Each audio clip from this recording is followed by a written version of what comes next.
¿no es cierto? Sí, ¿Cómo es que prescinde alguien como tú? Fíjate, porque una de las críticas que le hacen a este gobierno, ¿verdad? Es una, que no se siente liderazgo de Ollanta. Dos, que no tiene cuadros políticos calificados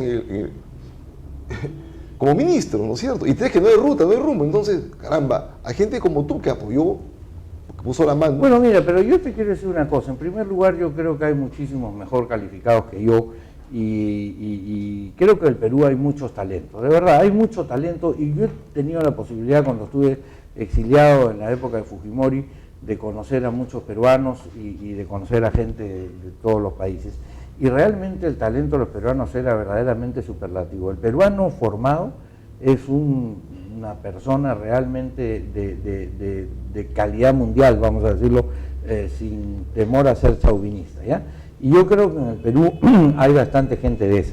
Yo estoy feliz de hacer lo que estoy haciendo. Si hubiera estado comprometido, en primer lugar, yo no podría estar comprometido en ningún cargo que signifique aceptar el texto constitucional como válido, pues porque lo primero que hubiera tenido que hacer es decir, señor, esto no vale, y en consecuencia, mi primera, ¿está usted dispuesto a compartir? No, entonces yo no estoy dispuesto. ¿Tú hubieras jurado por la Constitución del año 79? No, yo hubiera jurado por el Perú y por supuesto hubiera dicho que juro por mi obligación de restituir la Constitución del 79, por supuesto, como lo he dicho todo el tiempo. Además, pero el problema aquí es que hay que convocar efectivamente gente que no solamente sea técnica, sino gente que además sea política, porque la gente política, como te decía al comienzo, integra intereses. Mira, puede haber un tipo que sea un científico formidable, pero que no sale de su laboratorio. El científico se guía por lo que él cree exclusivamente que es la verdad y no comparte esa visión con nadie.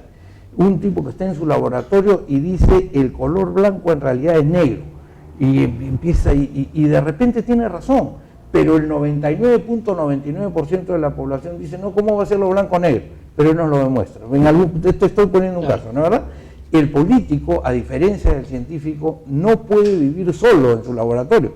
Se debe a una permanente tarea de convivencia con la sociedad. Entonces tú necesitas dos talentos diferentes, el talento de técnico y el talento del político. ¿Cómo integramos esos en los partidos? ¿Cómo integramos eso en los gobiernos? Ese es el gran reto de la democracia moderna. En Estados Unidos de alguna manera lo han resuelto. Tú tienes grandes académicos que entran a la vida política, ¿no es verdad? Y que efectivamente son secretarios de Estado, son jefes de oficinas importantes, son parlamentarios, etcétera, etcétera. Igual en el caso de Europa. Eso lo tenemos poco en el Perú. Tú tienes cuadros políticos importantísimos, de gran pensamiento, digamos, se ha puesto medio chauvinista, pero tú no puedes discutir las capacidades de Andrés Salamán, por ejemplo, en Chile, claro. ¿no es verdad? Entonces, en el mundo académico. Claro, entonces, pero tiene un entrenamiento político, o sea, claro, conjuga las dos cosas. El gran secreto de los países es ojalá conjugar la vocación política con la formación académica. Entonces, el país está regido no solamente por los que saben en teoría, sino por los que viven la práctica, porque la práctica te da muchos insumos que te obligan precisamente a pensar soluciones para un país en crisis. Claro. Incluso los científicos parten para sus metas, para sus descubrimientos, de un hecho que está en la realidad. Si no se le cae la manzana a Newton, entonces no te das cuenta. Entonces, si tú no te das cuenta de qué es lo que está pasando en el país, ¿cómo vas a encontrar soluciones para los problemas sociales?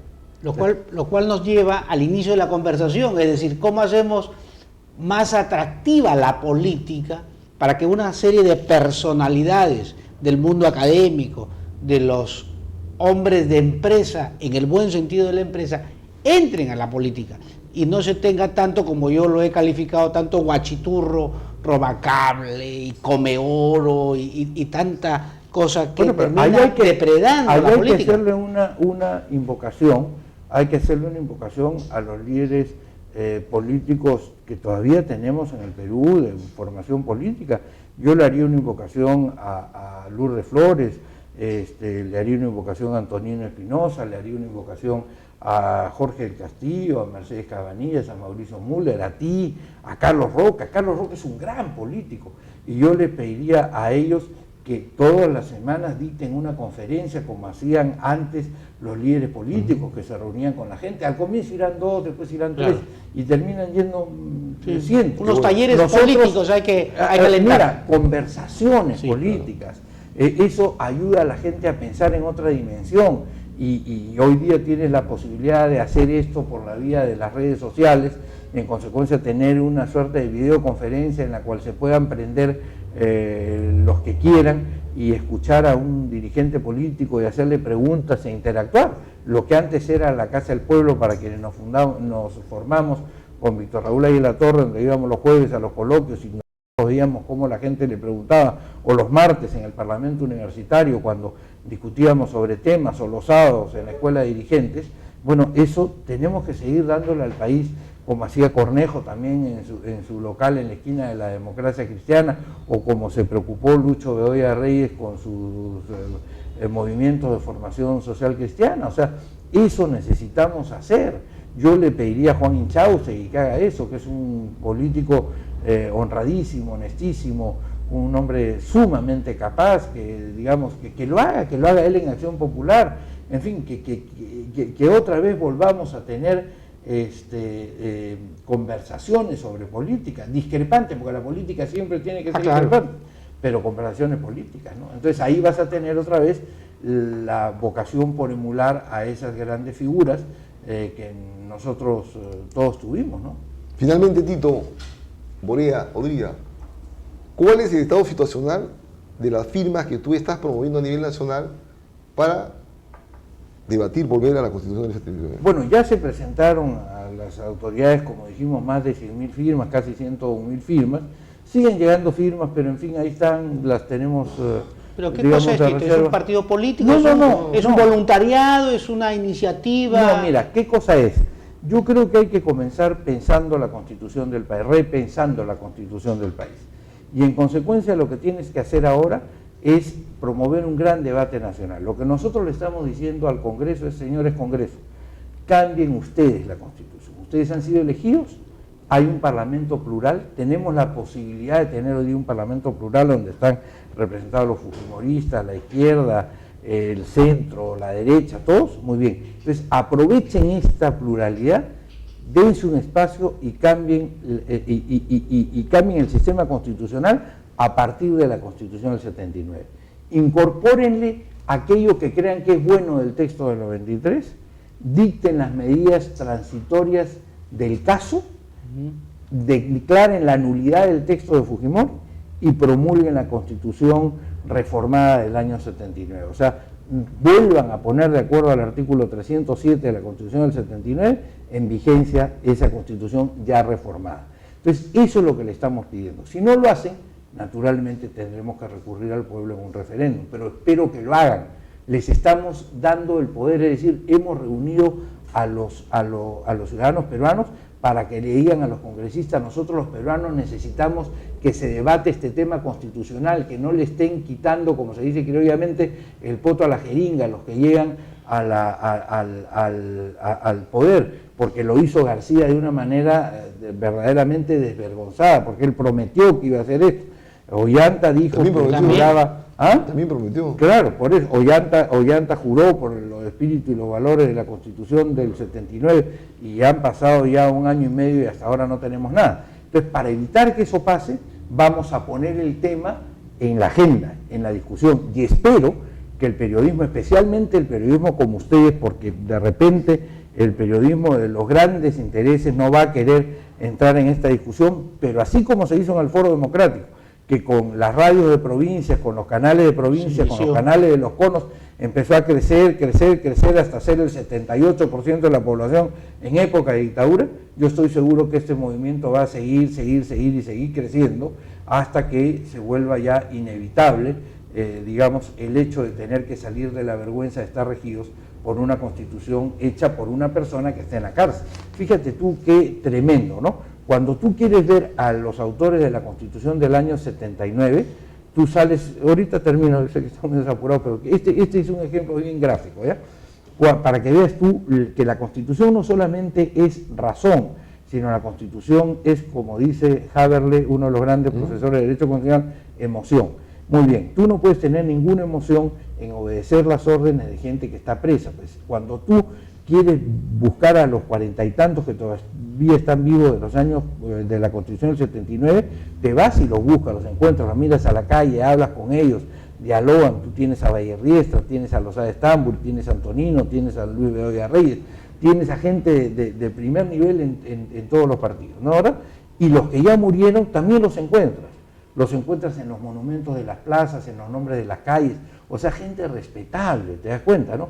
Ya, cuando tú vas a ver quiénes hicieron y quiénes promovieron la Constitución del 93, entre comillas, estamos acá en Lurigancho, bien fácil, te vas un poquito más allá y vas a encontrar un grupo, después te tomas un microbús, te bajas en el parque universitario, caminas tus 2 cuadritas hasta San Jorge y vas a encontrar otro grupo, y de ahí te vas a la carretera central, llegas al fondo de Barbadío y encuentras al factotum. Entonces, ¿cómo vas a obedecer las leyes, la Constitución, la exigencia de un conjunto de gente que está condenada por todos los delitos, por matar, por robar, por chuponear, por pecular, por todo? Es decir, no tiene lógica.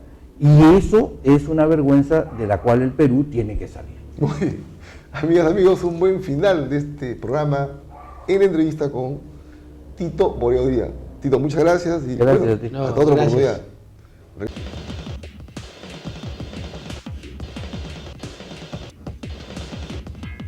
Continuamos con ese debate en esta televisión. Víctor Monte García, Wilder Ruiz Silva. Y el análisis son las 12:05.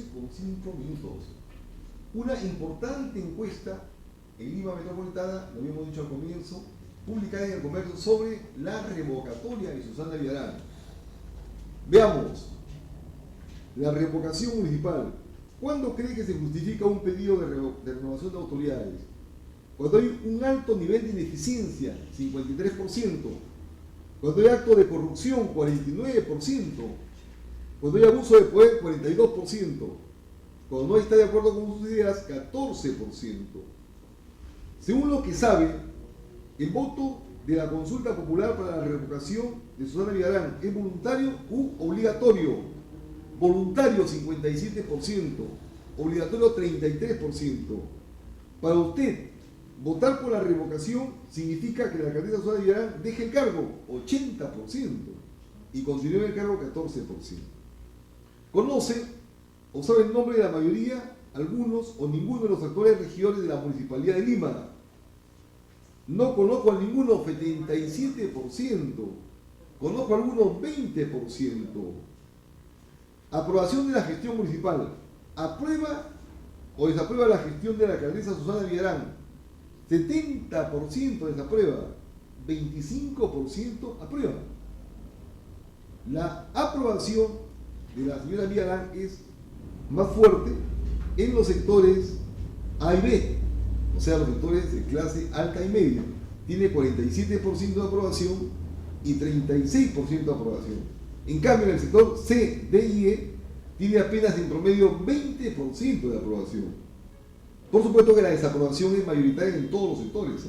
Incluso en el A tiene 51% de desaprobación, en el B 59% de desaprobación, y así va creciendo. Cuanto más pobre, cuanto más excluida la gente, más desaprueba a Susana Villarán. Opiniones, Wilder Ruiz. Fíjate, demasiadas cifras, pero qué interesante. Los sectores C, D y E, que son los sectores que votaron por Susana, porque en esos sectores C, D y E no está el PPC con Lourdes Flores teniendo tradicionalmente una aceptación en el voto, ahora la están rechazando. Y en el sector AB, que son los sectores tradicionales del PPC y de Lourdes Flores, son los que ahora respaldan a Susana, fíjate.